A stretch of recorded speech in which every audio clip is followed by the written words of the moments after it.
Ingat, pemilu sudah dekat. Pemilihan presiden, pemilihan caleg, mungkin bupati, dan gubernur sebentar lagi. Silahkan gunakan hak pilih kita. Tapi ingat, hindari satu hal, yaitu suap menyuap, sogok menyogok, memberikan uang dan menyuruh orang untuk memilih kita. Hukumnya nggak boleh, berdosa, dan hukumnya haram berdasarkan ayat Al-Quran dan hadis Rasulullah SAW bahwasanya orang yang menyuap dan yang disuap adalah sama-sama haram, berdosa, dan terkutuk. Sebagaimana hadis Rasulullah SAW, mela'ana Rasulullah SAW ar-roshi wal murtashi. Rasulullah SAW mengutuk orang yang menyuap dan yang disuap. Yang memberi dan menerima sama-sama dikutuk. Kemudian hadis lain, dalam hadis lain kata Rasulullah SAW, dalam hadis, la'ana Rasulullah SAW ar-roshi wal murtashi wal ro'ish. Rasulullah SAW mengutuk orang yang memberikan suapan, yang menerima suapan, dan yang menjadi penghubung antara mereka berdua. Sama-sama dikutuk. Kemudian hadis yang ketiga, ini yang laknat Allah ini.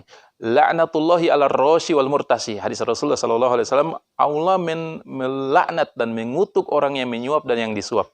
Itu hadis. Kemudian firman Allah. Jadi dalam firman ada juga yang suap menyuap itu. Haram hukumnya.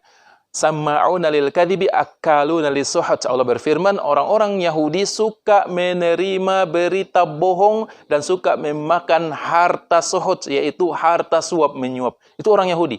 Maka kita umat Islam jangan sampai meniru orang-orang Yahudi yang terlaknat. Mereka suka memakan harta suapan. Jadi haram hukumnya menyuap, yang memberikan uang dan yang menerima uang, suapan, dan menjadi penghubung antara mereka berdua. Kemudian ayat lain, wala ta'kulu amwalakum bainakum bil batil wa tudlu biha ilal hukam. Dan janganlah sebagian dari kalian memakan harta orang lain dengan cara batil. Nggak boleh, karena itu perbuatan batil. Wa tudlu biha ilal hukam. Dan kalian membawa perkara ini, tipu, menipu, suap, menyuap sampai kepada hakim. Haram hukumnya. Ayat lain banyak, kita nggak sebutkan dalam video singkat ini. Jadi silahkan memilih, tapi jangan sampai memberikan suapan dan menerima suapan. Sama-sama terlaknat, terkutuk. Dan laknat atau kutukan artinya jauh dari rahmat dan kasih sayang Allah Subhanahu wa taala. Hukumnya berdosa dan sama-sama haram.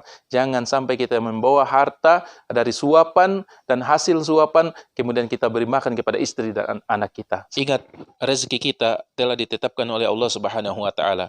Kita mau jadi anggota dewan atau tidak, kita mau jadi gubernur atau tidak, kita mau jadi presiden atau tidak, semuanya telah ditetapkan oleh Allah Subhanahu wa taala. Tinggal kita memilih melalui jalan yang halal atau jalan yang haram. Semoga Allah lindungi kita dari suap penyuap. Barakallahu fikum.